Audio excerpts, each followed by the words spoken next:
When we think of California and you think of, you think of LA, you think, oh, hedonism, you think of, people who just indulge in all sorts of crazy things. And then you're here and you're like in a surrounded area where it's like also family friendly and you just take Yes. a kid to school and you're talking about, that you draw inspiration from people who are training in the cold in messy gyms and really I find that so fascinating that you're really a Hollywood person and you have retained this sense of down to earthness. How do you do that?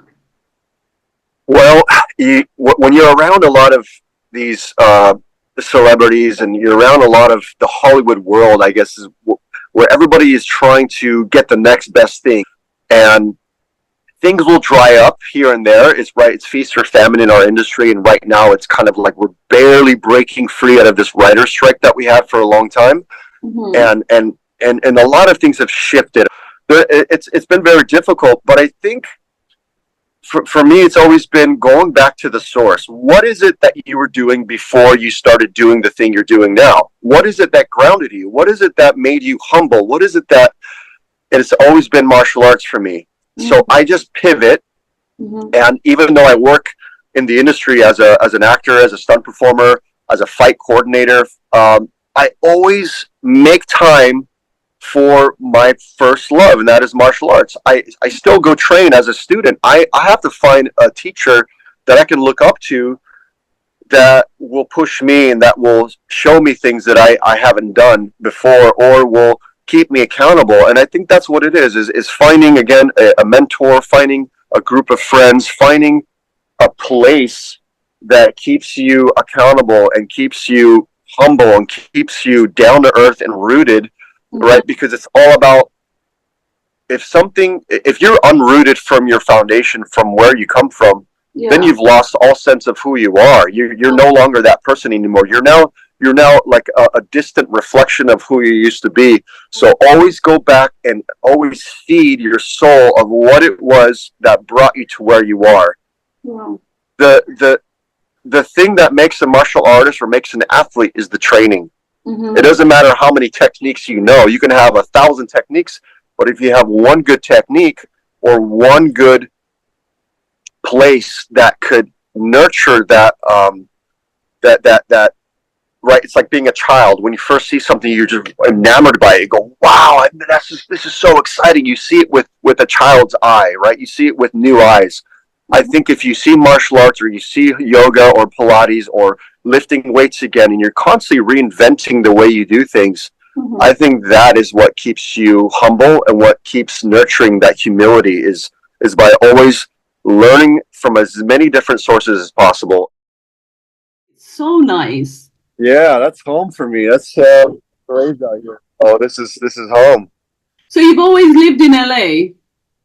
Yeah. So I personally I thought it would be a great idea to raise my child here versus Los Angeles because living there for 20 years, it's great for work. It's great for having the accessibility to all the things and being local where you can walk. It's like, being a New Yorker and then moving to the Catskill Mountains or the suburbs. And I feel like Orange County is very much that way. There's this nice, beautiful, like family atmosphere that's continuous here. And it's good to drive into the city, do what you need to do for work, and then kind of get out of there. So I guess to answer the quick question, I just like the schooling here. I like the beach style life versus having to be in the city per se. So Yeah. it was really a no brainer for my Raising. family and I, yeah, to kind of move over here and growing up with all this and having this accessibility as a kid, even Yeah. though you don't have to really do much other than step outside your door and you have like the beach, you have all Amazing. the cool little skate shops and the skate parks and the mountains are like literally I can see them from here. They're not even that far. So there's just so much you can do out here. And with the fitness too, you get more of the surf culture here. So there's a Okay. lot more I've noticed that there's a surf and martial arts kind of threaded connection where a lot of the surfers will do jujitsu, some of the jujitsu people will surf. So it's this constant like symbiotic relationship between the two worlds, and I love that. I love that you can have this this kind of like beautiful connection to the water. You know, no matter what you do, whether you're a yogi and you surf, or there's this like really beautiful thing that again just kind of happens. People will be walking by with dogs, so Oh, FYI. amazing. I love that. Yeah. Oh, I don't think we've ever done a podcast outdoors before, so thank you for this. Yeah, you know, I figured, you know, it's like everything is green screened. Everything is like you Yes. can put a. I know now on Zoom you can put a background that's like not Fake. real. Yes. And I'm like, Everything is fake. Yeah. that you got fake grass, you got fake people, you got fake all these things. Like, why not do something that is constantly Real. right? It's real and it's constantly in the unknown, right? You don't know if there's a dolphin or a sea lion that's going to pop up right here, which they oftentimes do. So you never know that, and I love that. It's like, Oh, and I'll go into the subject of because I'm constantly asked this, and this kind of threads. I'm gonna thread through a couple things here, but I promise I'll get back on track. no, So don't. working out outside versus working out indoors on a treadmill, right? Like that's a common question. I have a gym membership. I want to go on a treadmill, and Mike Tyson so beautifully just talked about this, and I thought about this my whole life. And to hear a guy like him or a guy like David Goggins, for example, say this, it was like this epiphany moment I had, which was when you run on a treadmill, as great as that is, and it's going to give you the cardio and the endurance and all the other great qualities that come with it, you are not aware of everything.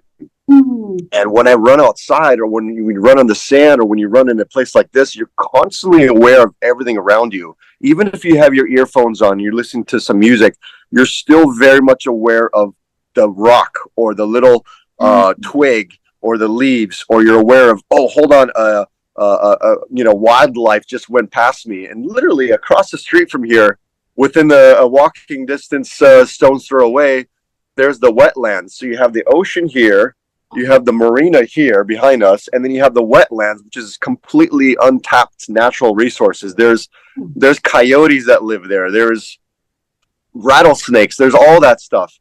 And I go on my walks and my runs there in the morning, and I like that this is again, it's the wild unknown. You don't realize what's going to be in front of you on that trail that morning. So you're constantly having to shift with your running pattern. You have to shift, and you have to almost be in sync with nature, because if not, you may find out by falling, or you may find out by stepping over a rattlesnake or whatever it is. So you always are in tune with natural, the natural world around you. And I think that is something that is kind of missing within the gym atmosphere, Yeah. where you're under, you know, again, fluorescent lights. It's constantly, you know, it's this like curated, perfect, sterile environment. And I noticed over the years, we've been taking away from our natural environment, and that's having an effect on people's you know, mental sanity. That's having an effect on people's breathing pattern, on their,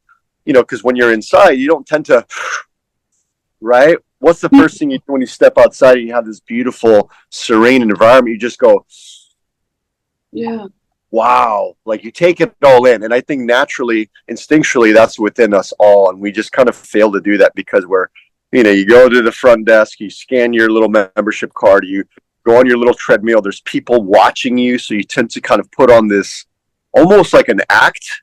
Mm-hmm. You know, going back to being real, Yeah. out here, nature doesn't judge. Nature doesn't care No. what you're looking like, or what, you know, you're not wearing a Lululemon or you know, aloe yoga stuff. It Or doesn't care. fabletics. Yeah. Yeah, it doesn't matter. You go in there and whatever you have, and that's always good enough, right? So I like that. I like the idea of having, you know, constant change in the weather, and having like the ability to again shift from the treadmill mindset to the I'm going to go outside and run mindset.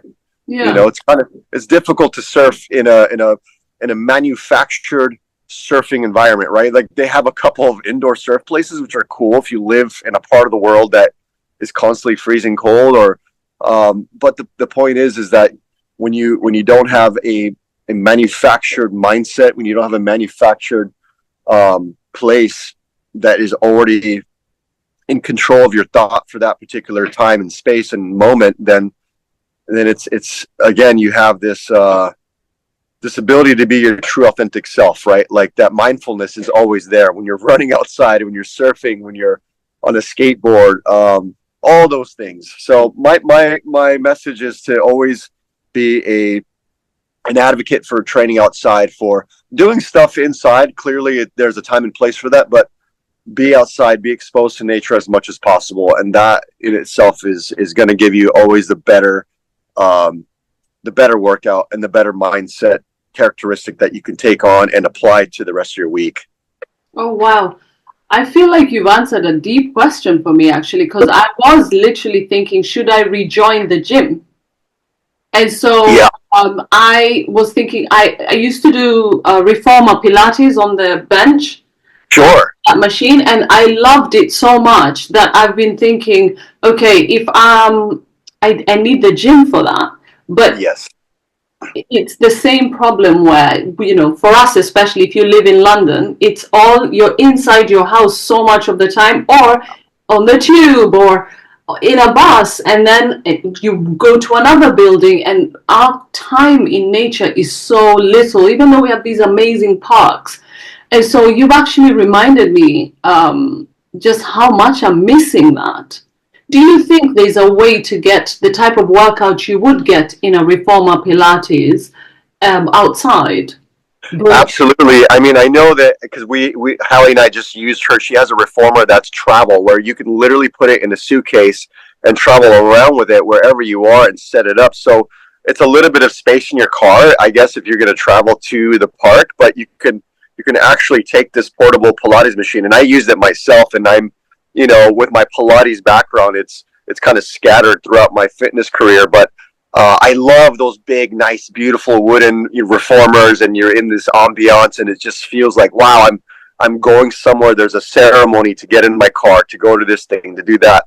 And as great as that is, I think that you can also have your cake and eat it too, essentially with these travel reformers. Or some, I know that Pilates is not just limited to a reformer. So again, you're in the box, but you want to always think outside the box. How can I take the same thing that I love, the same concept, but apply it outside? I mean, it's like reading a book in a library, as beautiful as that is, and as much as I love these gorgeous libraries and the smell and the whole ambiance, there's just something to be said about taking a book and reading under a tree.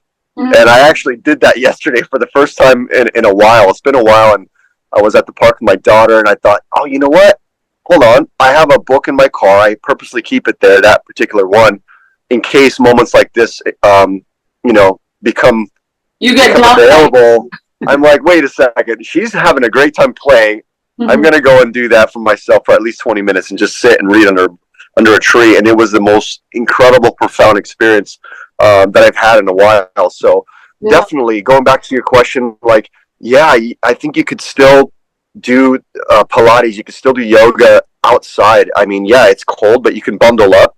Mm-hmm. And if anything, I would use that opportunity to say, hold on a second, I can get my cold exposure, as good as we now know how amazing that is, with people like Wim Hof who have exposed the science behind cold exposure. Mm-hmm. I think doing that and doing the Pilates or whatever it is you're doing, to get movement out of your day, I think you could squeeze in once a week where you do it outside, or apply the principles that you learn in your Pilates class, and the other day a week, mm-hmm. go and battle test that yourself outside. Like have a moment where you're going to be working on those movements. Yeah.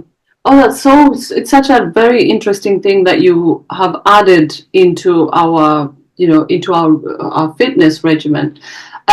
So with the Pilates machine that you all have, is it a respin one? Do you all stop? No, this one was I can't remember the name off the top of my head, but I can get that to you. Okay. But it's like, it was fairly light. I assembled it because it's just always there in the gym, and I know she occasionally likes to use it. Mm-hmm. And I think it's good for as far as the adjusting. There's like little. I remember there's little cords that will adjust the intensity of how much And resistance you want. it has all the resistance bands and all the pulling. Yeah. Like you Okay. can sit on it. You can lay down on it. It almost looks like a stretching machine. When I first saw it, I go, "What is? Oh, that's a reformer. That's like a an economical, I guess, reformer." And it was just really interesting to be able to like put it down for myself, as somebody that doesn't really use one very often. Yeah. And it's maybe seasonally, like 4 times a year, I'll get on one. Mm-hmm. But I like the fact that I was just, you know what? She's gonna go take a quick little break for 10 minutes. I realized I needed to like just kind of open that up and open up the opportunity to kind of play with it again and get familiar with some of the movements that are found in Pilates. And I love it. I love the fact that you could travel with it. And so when she came back, I said, "This is so cool. I want to use more of these. In fact, I want to get one for my home gym." Yeah. Because the accessibility of taking it and getting on the road, and for instance, if I wanted to put it down right here with this backdrop, I can do that. Yeah, that's amazing. So like a yoga mat in some ways, right? Totally. It is like so user friendly when it comes to have that. Can I ask you, like, there's a video going viral of weightlifters and people like yourself who are like, people, well, yeah, I know you don't just do weightlifting, you do yoga and you do all these other things, but they have zero endurance when they're doing reformer Pilates. What is it? Because I always assume if somebody's looking very toned and chiseled, they'd be good at reformer Pilates. Yeah, the answer to that is being a martial artist and a boxer. I find that the transition from if you're doing a sport, right? If you grew up doing a sport that's relatively full body workout all the time, whether it's boxing, martial arts, you're using every single muscle in your body. Swimmers, tennis players are great examples, or soccer players. There's so much agility, there's strength, there's endurance involved. There's all these things and all these facets. I noticed that they have a very easy transition time into things like Pilates or something that is almost what's the word? There's a particular word I want to use for this, but more or less you're well-rounded. You're a well-rounded athlete, and you can be thrown into stuff like that very easily and seamlessly. And I think that the people that strength train only and they don't run, they don't do a lot of multi-directional awareness. Like their multi-directional awareness is usually not there, especially if they put it to rest for such a long time. So if you're in high school and you played a sport and all of a sudden you go through college and you go through your 30s and now you're in your 40s and you've stopped for 25 something 30 years, let's just say as a number, you've stopped doing that sport and you're just like going through the motions. You're like, I'm just going to lift a couple of weights, move on to this station, do this, come over here to this station, do that, and then that's really all you get. Or you just maybe, walk and you've completely stopped everything. Yeah. You're going to have a hard time getting to something like Pilates where there's all these movements, there's a lot of core tension, there's a lot of posture, especially the posture thing. And guys are victim to this more or less than most people. They're always kind of like that, right? Like, especially the phone culture we're in. We're always on the phone. Yeah. And that this is not a natural way to sit and stand for extended periods of time. So I think that when people become more wise with, again, their overall posture, their overall even sitting down, like most people don't want to sit straight up, right? They're just kind of hunched over, they're doing this kind of thing, or they're driving the car like that. Yeah. That could be a big issue because you take that into other areas of life, and things like Pilates is going to immediately demand that. So lifting weights, you can like slam stuff down. There's no gentle, it's very rare to see people these days gently put their weights down, right? It's just kind of like, and they throw them down, and they want to make this big ruckus to sound like they're really doing something. I've noticed this is like a gym culture thing, or they're screaming, and you think to yourself, you didn't really need to do that, right? Like my approach is very much like I like the ninja, the Japanese esque way of setting things down gently, walking quietly, being again very present in your breath, and I think that comes from a lot of the years of martial arts training, where you're always having to tap back into that realization of there has to be a purpose, there has to be an economical answer to this thing, because if not, if I don't breathe the correct way, and I have some big heavy guy laying on top of me, and I'm unable to problem solve in jiu-jitsu and how to get out of this position because this is a bad position, and I'm looking over at the clock and I got 4.5 minutes left of this bad position. That's a very long time. That feels like an eternity. So you have to, again, reserve that breath, reserve the ability to freak out under that stress, and you have to become calm. And I apply that same principle to, like, if you're lifting weights, like, why would you waste that breath by slamming these things down? Like, there's a moment in time where you have to lift and use that breathing and be explosive, and then put down your weight and carry on to the next thing. So threading back to your question, when somebody that lifts weights goes and does Pilates, it's so outside of their comfort zone. It's so outside of their demand, right? Like they have this specific appetite to do this thing, and then all of a sudden it's like, here, I'm going to introduce this different food to you. You ready to have some spicy Indian food? They're like, whoa, hold on a sec. I can't handle this. Yeah. So I think that the best answer is to be well-rounded, is to have a full constellation of things that you do, that no matter what your circumstance, what your environment is, you've been pressure tested in other areas, whether it's flexibility, whether it's being calm and breathing and being in this, like in yoga, headstand. I know some really big, strong guys that can't do a headstand. They can't do a plank for an extended period of time because it's a different endurance. It's a completely different mindset. Every time, in fact, tonight when I go do jiu-jitsu, we get guys that come in from all over, from big, huge guys that think that musculature transitions over to martial arts, and it very much doesn't. If that was the case, the biggest, strongest guy in the world could put on a boxing glove and punch, and they would have the biggest punch in the world, which we know now is not quite how it works. Why was it that a guy like Bruce Lee could put down a 350-pound man, on his butt with one punch? Is because he knew how to transfer that energy. He knew how to use his mechanics of his body and snap into it. And a lot of it has to do with, does that sport you do carry over and cross over to that other thing? Right? That means the biggest, strongest lifters in the world would be the best boxers or would be the best martial artists, and that's just not true. We know that that's not true. Yeah. There's been countless. That's why martial arts was made for smaller people, particularly jiu-jitsu. So again, that notion of you have to be the biggest, strongest guy in order to be strong in everything is just not true. Yeah. So it does help to be strong. I think you can use your muscle in certain areas. I'm going to pull my friend, one of my training partners. He's this big, heavy guy, and he does a very different form of jiu-jitsu that works for him. Right. Meanwhile, myself, I don't want to be underneath a person like that. It's like being trapped under an anvil or a boulder. I don't want to be there. So my game is very different. My expression in jiu-jitsu is very different. And I think the same has to be said when it comes to fitness. You have to do the Pilates. You have to do the martial arts. You have to do the yoga, even if it's just a little bit, right? You don't have to take the whole concept and like be a master at it, but take little bits, little sound bites.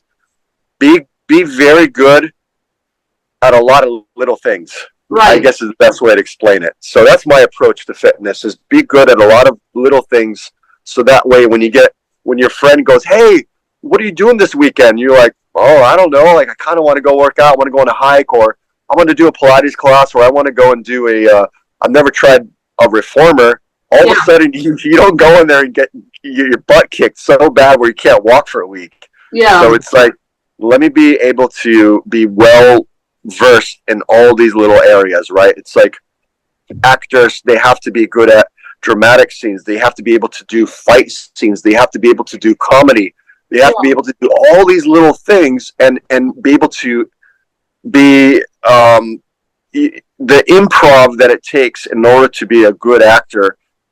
I mean, that just takes so many different facets, right? Like you have to constantly have all the seasonal things Yeah. at your disposal, at your will, at any moment given time. And I think that How do you develop that? Like that agility of mind? Because a lot of people, like majority of the people who tune in, are 40 plus, and we're constantly being told about age and being told, actually, you know what, as you start to get 40, 45, 50, you lose your agility not only in your physical body, but also you become rigid in the way you think. How do you think about aging, Peter? well, with that, that's a great question. There's so many ways I can answer that. One that comes to mind initially is, this whole winter arc, this whole idea of, I'm just going to get fit right now because I know my New Year's resolution is around the corner. And the question is, did you keep your promise of your past resolution from last year that's about to end? No. Most people don't, right? So this idea, this yo-yo idea of, I'm going to get fit for X amount of months, or this, what's your winter arc? Like, are you training more? Are you sleeping better? Are you going into the sauna? Are you doing a Pilates class? It's so seasonal. The mindset of people once, because I'm in the over 40s club now, and my mindset has always, for the past 30 years, my whole life, let's just say, has been a continuous circle. Mm-hmm. And always being in a circle mindset, right? The Yeah. infinity, the Japanese circle of infinity, always be in that mindset where it's winter, spring, summer, fall, winter, right? It's this continuous 365 days of moving, of always moving, and you may not move the same way, and that's all right. And in fact, that's encouraged with a lot of my clients. They're like, "Oh, what are we doing today?" I said, "Well, we're not doing the same thing. We're going to do something very vastly different from the last workout, because I want your body to have this never ending search for like being complacent is what I don't want, right? And your workouts should also reflect that by going outside and training, by being inside, by, hey, let's go to a boxing gym today, or I'm not the most savviest runner in the world. Like, I don't say I'm going to wake up today and run 10 miles. I just don't do that. Mm-hmm. But every now and again, I will purposely put myself in a position where I know a friend of mine that runs every single day like that, and I'm going to go run with them because I know that it's going to test me in a different way. So being like-minded, being around like-minded individuals that are of your same age bracket, that have the same goals, helps. And finding people younger than you that are also going to push you a little bit, that are going to try to see if you could take on that. Can you take on that challenge that they're doing daily? Or better yet, finding somebody older than you. I have a couple friends that are older than me by 10 years, and they are absolute units of just they're They have more endurance than you, Peter, honestly. I'm telling you, one in particular, my friend Marco Zaror, he's a couple of years older than me. This guy is bigger. He's more flexible. He's an actor on top of it. He does the most bizarre martial arts, like flips and twists and tricks. And I'm like, how the hell? It doesn't even make sense in my mind. And when I first met him, I thought, wow, this is a big dude. He's very muscular, and yet he defies all the laws of physics. And so right then and there, I found a mentor. I said, and he didn't know this at first, but I thought, I'm going to learn from this guy because he's doing stuff that I can't do. Yeah. I don't care if he's 10 years older than me. I gotta learn that stuff because so how is he able to do that? He's the most. His name is Marco Zaror. He's one of the most disciplined people I have ever met in my life. Okay. I don't care if it's pouring rain, if it's snowing outside, if it's freezing, if it's hot. This guy will go and do this. He will go and do the damn thing every single day, and he'll put attention to that thing until he learns that movement, or he is able to master the splits again. I mean, again, he told me, he goes, Peter, you're not a martial artist if you can't do the splits in your life. Yeah. If there's one point in your life, you do splits and you do backflips and you do all these insane things, right? So again, I have to pick and choose. Like, okay, this month I'm going to really focus on this one thing, and my acrobatic stuff is not as important to me today as it used to be, and I kind of don't like that. I want to make sure that it is part of my life again. So tonight, what I will do, more than likely, and this is already a planned thing of this week, I'm going to go and take two jujitsu classes with a gi, right, with the actual kimono on, with the belt, and then we do a no gi wrestling class, which is also very fun. And then after that, most people will go home or they'll take the third class. They'll take another, like a kickboxing class. So oftentimes I will go off to the side and do my own thing. And I've just done 2.5 hours of very hard training with absolute killers of people, right? These young 20-year-olds, 30-year-olds, 40-year-olds that are just really good, black belts, brown belts. And I'm thinking to myself, I'm so tired. I just want to go home and shower and watch something with my family. But instead, for the next 30 minutes, I'm going to take that time and dedicate it to my acrobatic training or to my stretching or to drilling more of the technique that I just learned in class. So I think it's important to do that. If you have a goal, like my friend, where he will finish his workout, but then he'll always dedicate that time towards the end for something that he needs to work on himself, whether it's an additional trick or doing the splits or being more, explosive in his cardiovascular training. He will dedicate that time to do that, and seeing that time and time again over the years is just really, it's amazing to watch. Wow. So to answer your question, finding people, right, finding those birds of a feather flock together type of tribe, right, finding that tribe where there's people that no matter what, no matter how tired you are, they're going to keep you accountable. They're going to say, hey, and vice versa. You can be that person for them on those days that they just feel broken, that maybe something bad happened to them, or they're going through a really tough family crisis of some sort. Being that person where it's like, okay, no, you need to come with us. You need to push through this. Even if your best that day means you're going to have to walk a mile or do X amount of things, that is not to what you're used to, right? If your output is that and you only give that, then that's your best today. So be it. Yeah. You got to find those people, or even if you have to be that person for yourself that particular day and nobody's around, or people are working, or you're like, man, it's raining outside. It's kind of this dreary London-esque weather, right? It's not perfect. It's not sunny. Yeah. It's very easy to be fit and to be motivated here, right? And that word motivation, right, is so thrown around and overused.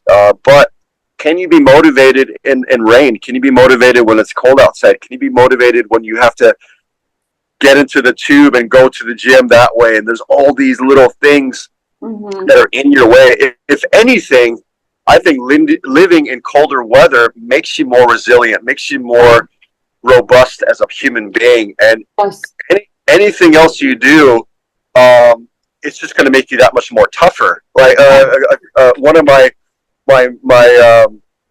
idols growing up was Dorian Yates from England.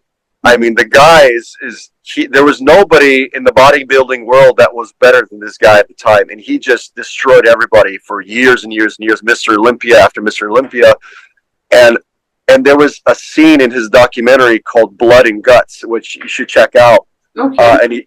And he talks about how he would get postcards of people here in Venice Beach, the Arnold Schwarzenegger era, and all the bodybuilders of the 80s and 90s, and he would see these guys working out, and it's like sunny out, and they would walk, and there's palm trees, and there's beautiful people and beautiful cars and beautiful weather and all this amazing stuff. Meanwhile, he's in I think he was out in Manchester, and it was just like constantly raining.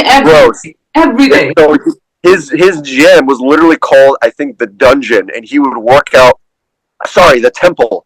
He would work out at the Temple, which was basically a dungeon underneath these stairs, and it was just dreary. I don't even think they had a heater in there. There's nothing. It was just, it probably reeked like a nasty gym. But he thought to himself, if I can do this and put up with this, when I go over there to California and compete on that stage, I'm going to make all these people, I'm going to punish all these people. I'm going to make them pay. All that good time, all that partying on the weekend that we used to do, I'm going to be working hard on the weekend and working hard in this cold weather, because when I go over there, they're going to go, who the hell is this guy? Oh, where did he come from? He's a freak of nature, which he was. Yeah. So actually, You know what? You're right. It's much harder to be disciplined in a place like LA where you have Oh party every man, night, right? yes. So you have that pro and con, right? You have all this beautiful surrounding.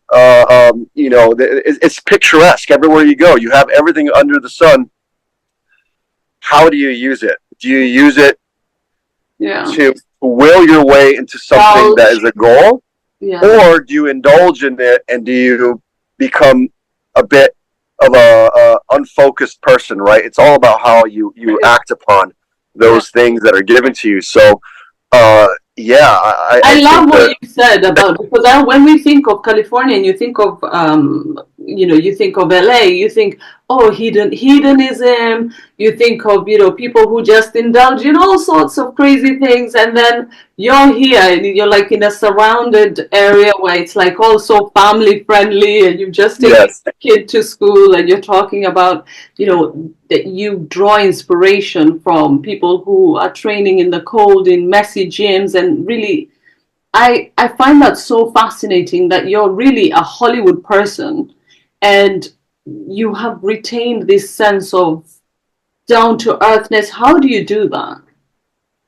well, when you're around a lot of these celebrities and you're around a lot of the Hollywood world, I guess is where everybody is trying to get the next best thing, and things will dry up here and there. It's right. It's feast or famine in our industry, and right now it's kind of like we're barely breaking free out of this writer's strike that we had for a long time, Mm-hmm. and a lot of things have shifted. It's been very difficult, but I think for me, it's always been going back to the source. What is it that you were doing before you started doing the thing you're doing now? What is it that grounded you? What is it that made you humble? What is it that it's always been martial arts for me?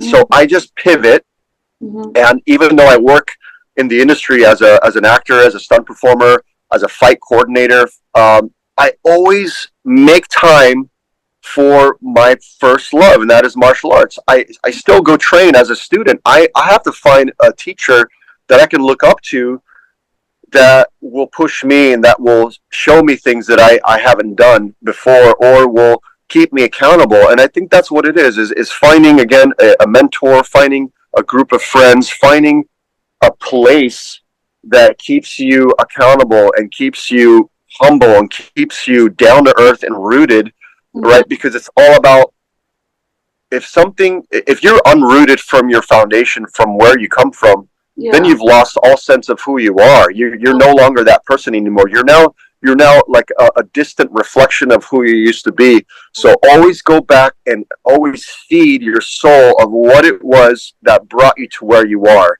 Yeah. The the the thing that makes a martial artist or makes an athlete is the training.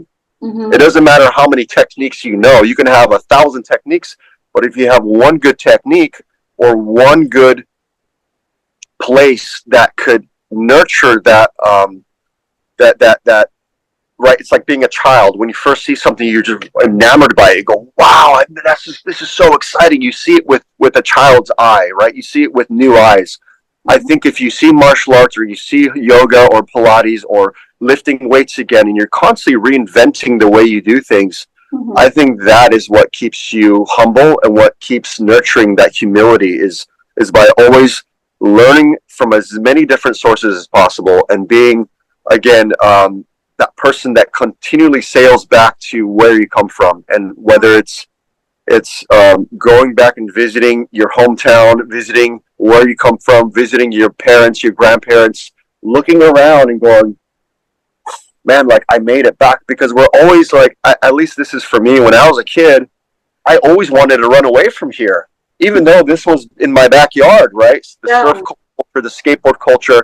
I didn't grow up rich at all. I grew up with a single mom that had to work 4 jobs to support 3 kids. So I never got to see my mom. So Mm-hmm. this was my backyard. This was where I spent most of my time skateboarding and playing on the sand and going to the parks, and I was always outside. So going back to this as an adult made me appreciate what I had back then, even though we had very little. Mm-hmm. Your environment, your environment and your scenery was more than enough. And sometimes this became your parent. Mm-hmm. Sometimes this was my my mother and my father, Babysitter. and absolutely, this was your babysitter. And you know, growing up in the 80s and 90s, I've come to realize that sometimes going back to this, going back to that analog, like yesterday, I had to lock up my phone for 5 hours in my car. I purposely put my phone in my car, locked the door, and went away from it because I spent the whole morning and afternoon, you know, working on stuff. And I thought, I'm going to force myself to get away from this and go outside and take a Yeah. break. And it What feels I so did. good, doesn't it? It feels so good Oh, if you can get away from it. that's why there's a big surge of you might have to look this up, but there's, I don't know if it's a Scandinavian company or a scientist or one of these inventors, but he said that there's such a big um, uh, return of flip phones right now. They're selling flip phones like crazy before, and all, and the people, the Generation Z, Yeah, they're going back. It's not the millennials. It's not the Generation X. It's the Generation Z yeah, that want phones. Like my niece that just turned 18, she yeah. wants a flip phone because all these phones, She's it's done. taking so much of their happiness away. They're being compared to this person and that person and all these celebrities and whatnot, and they're saying that it's actually making them unhappy. Yeah, they're So missing out on their childhood. that Yeah, mindfulness, they're just going, I want to get away from this thing. I don't want a smartphone. I want a dumb phone. I don't want a smart car. I want a dumb car. yeah. The same way with like Amazing. Wow. my place, I was looking at washers and dryers, and there's all these like Czech versions of these. It's like, why does this have to be so complicated? Yeah. I literally, like, my happiness is hearing the click, click, click, click, click of my washer and dryer. I want a dumb washer and dryer. I want one that I can literally go, I can open up, I can fill it up to the top, I can soak my laundry if I want, I can change things, I can set the temperature to however I want, and just walk away and be happy with it. It's like, Can I just I feel, say, if you guys can do that in Hollywood, I promise the whole world will just relax because you guys set the culture and you set the tone. yeah, So please, yeah, that goes live. I've heard though yes. a lot of Gen Z want CDs. We're actually looking at that in London where CD stores have started opening back up and they I'm want a to big, own. Really? You yeah, keep I'm a big CD collector, and more so, I'm a big record collector. Vinyl, I love vinyl. I've got you're into too young to be a vinyl collector. Oh no, it was around in our household. You know, yeah, it was around. It was part of it. You know, even 8 tracks. I remember that. I remember having. I remember Cassette. having. Yeah. Oh yeah. Oh Yeah. yeah. Cassettes. I remember all of that. And so for me, there's this like sense of nostalgia with going back to that stuff because I think happiness can be found, right? If you have to, it's like you can turn on a gas fireplace and or press a button, and there's again going back to there's this like thing of just having stuff ready made for you, right? It's this kind of almost insincere manufactured version of happiness. Hmm. Whereas if I have to make a real fire with wood, which I love doing almost every other day, I'll make a fire pit outside of my backyard, or you know, like I just love to do a barbecue with real coal. I don't, Oh, sure, I that's can have amazing. propane and gas, and that's easy. But I want to be able to, like, I just started that fire with my hands. I didn't have lighter fluid and all this stuff. I have to make this with my bare hands, and I have to create something out of nothing. Yeah. That to me is special, and that takes a very certain type of, again, a ceremony. It has to be almost like a ritual. You have to do this, and then you have to do. I love that. I think that there's a time and place in the world today where it's going back to that. It's finding the CDs, finding the records, Mm-hmm. going and getting the right. You want a dumb phone.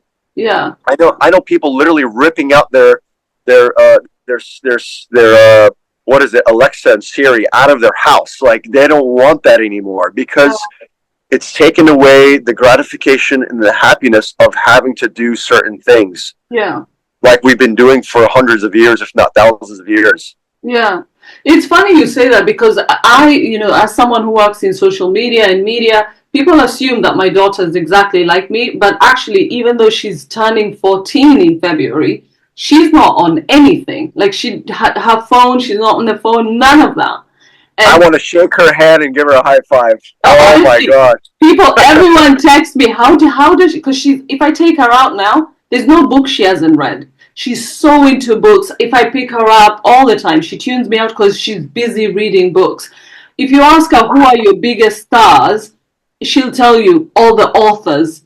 And people just think she's a crazy geek, but it's because I would always just put my work away from her and make sure that when I was with her, I would just make sure that she was, books. We talk about books, we talk about reading, we talk about all of that. And I remember once a friend of mine asked her something about Kanye West, and she was like, "What's that?"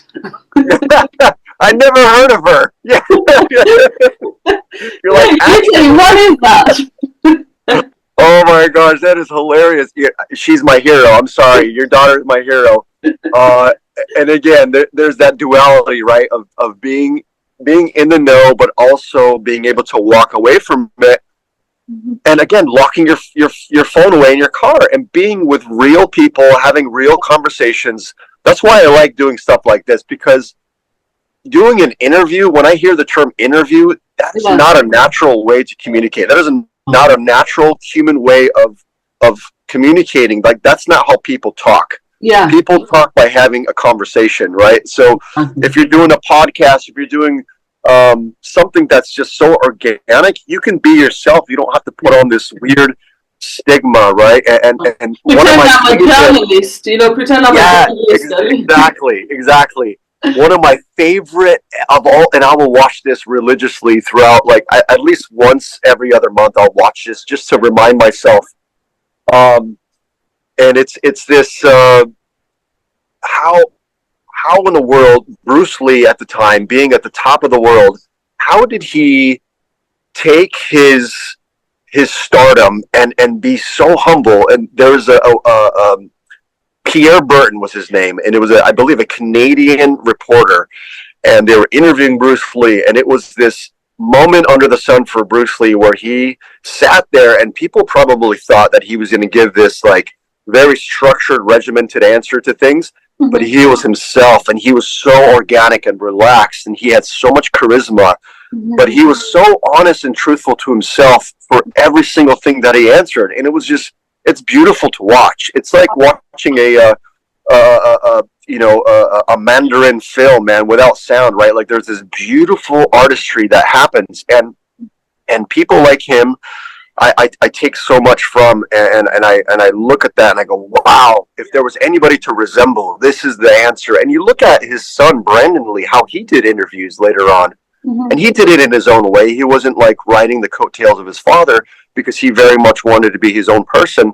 But when you look at the way that he answered things and how his son answered things and how all these people along the way that you admire, you kind of take that into your own being, and you start to explore who you are as a person and what's important to you. And like your daughter, she's her own person, regardless of how the trends and all her friends are all tech, this, that. Oh my God, did you get the latest iPhone, 27?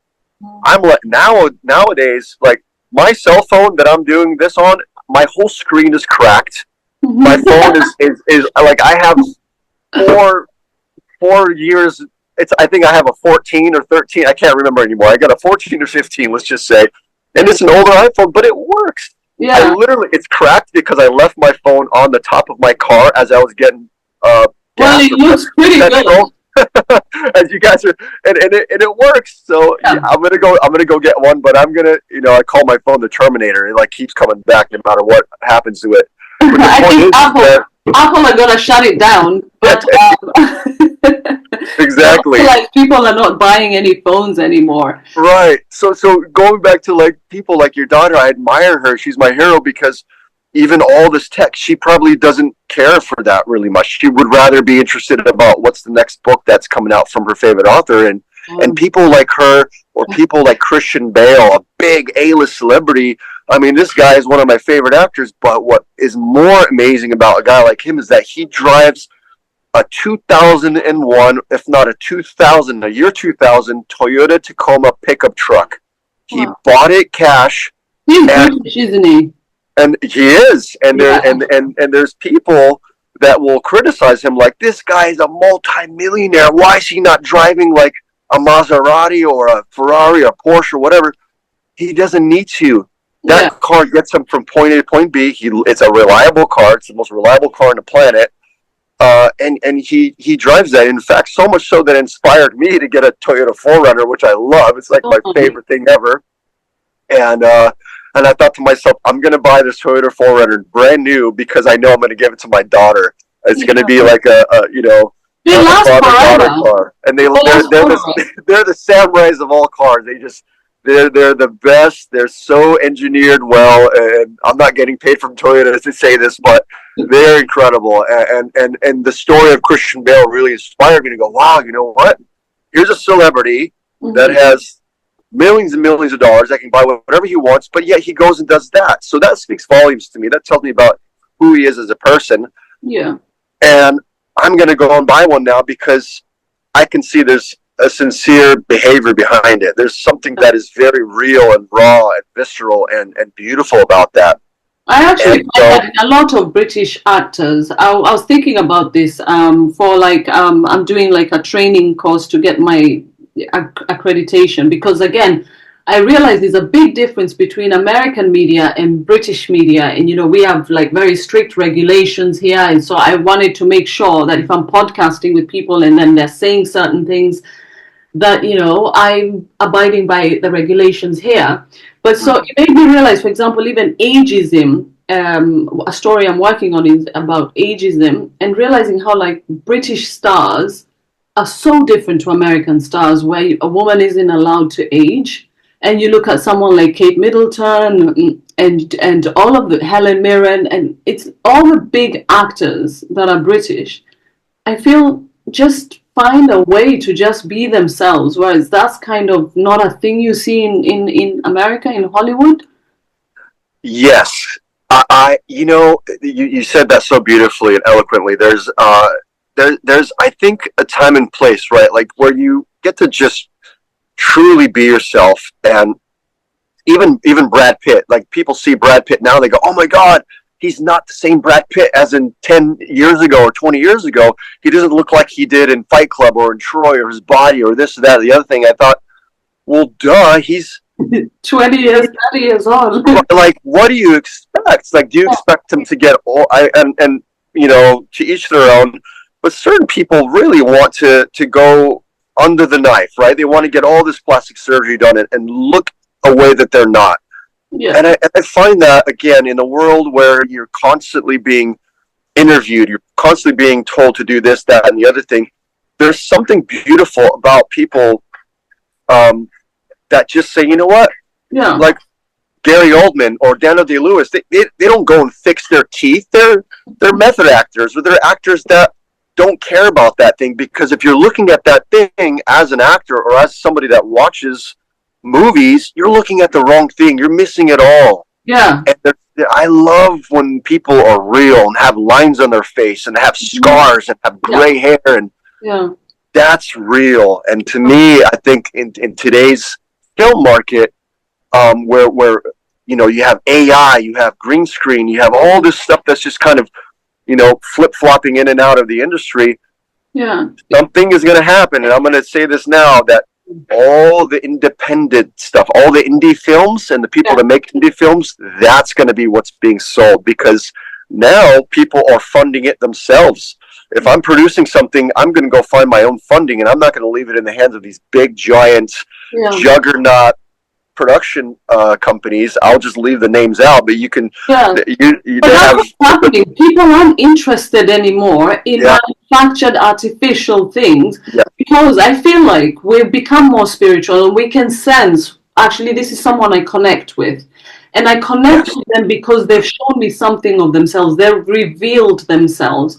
And I find that even with journalists, the ones I admire share something very raw about themselves. They put themselves on the line. They don't care if the company has a line that it has to uphold. They care. You don't know. Sometimes you don't know their political views. They're impartial. And I really admire when someone, no matter what beliefs you hold, if that's who you truly are authentically, then you will people will eventually see that, and everything else that's artificial, people stop to resonate with. Yes, it falls off and it never lasts. Like that's why you see certain older buildings. Like when I watch especially certain things in England, look at these the architecture that you can't find anywhere else. No, yeah. And good morning. Like literally And from a different time period, Roman. yes, Yeah, yeah. but yet you see that structure still standing, and people want to go and tear that down and modernize this. Right? It's almost like this. Uh, a good example for me would be, and I just saw this post, and this is going to go on a full different tangent, but when you look at certain films, right? Let's say Home Alone, for instance. Mm-hmm. It's the biggest Christmas movie of all time, and yet these people that had the house, the original house from the movie, they sold the house. Mm-hmm. A company came in, they gutted the entire interior of it. Mm-hmm. Mind you, they were Airbnb the place as a place where you can stay and kind of bring in and relive this nostalgia of the movie. And things were pretty much untouched in there since the movie was made, which is, I mean, talk about a real, like, I mean, this is Wow. a I movie love set. future This is set. a beautiful, Wow. and it makes you feel like you're in a Hallmark Christmas movie. So anyway, these people came in, they gutted the whole house, and it turned into this dystopian architectural nightmare where it's like everything is the same. It's just they opened up the whole kitchen, and as gorgeous as it looked, it lost that true sense of like you just tore down the Mona Lisa of houses Yeah. for the people that love Christmas I'm movies surprised they didn't preserve that. That's the thing I have to say right. I love about England is Yes. honestly, I like even I'm an adopted citizen. I became British in 2005 in my 20s, but I feel strongly because they feel strongly. Like recently, like our chancellor was unveiling a budget, and there was a talk that she would not include. She would tax churches, and so I found myself getting really upset about it. I was like, I'm gonna cover this story. She's gonna do that to the churches, and so I was like interviewing people, and it wasn't included in the budget. But the people I was interviewing said if they do that, there's so many Gothic churches where a celebrity that means something to a small village will have worshipped there, and it's not even about what the funeral services or the things that are being done in that church, but it's about preserving that for that village. And like I think I did a tour actually of the city of London, and there's a church right in the heart of the city, and when we were doing the tour we were told that it was where Amazing Grace was first sang. And you just realize how much history is in so many things, and I love that this country takes time to preserve it. So I can't believe they did that to Yeah. own. Right. Yeah, you watch the movie and it's forever in a time capsule because I'm actually watching it this year for the first time. yeah. And it's just it literally gutted me when I found that they gutted the house and took it and just made it so modernized. I'm like, oh man, the house has no more soul left, right? It's just I hope they exterior. recreate it, because again, people will come and tour that. You'd see it with Sex and the City and all these iconic films. People can go and watch them.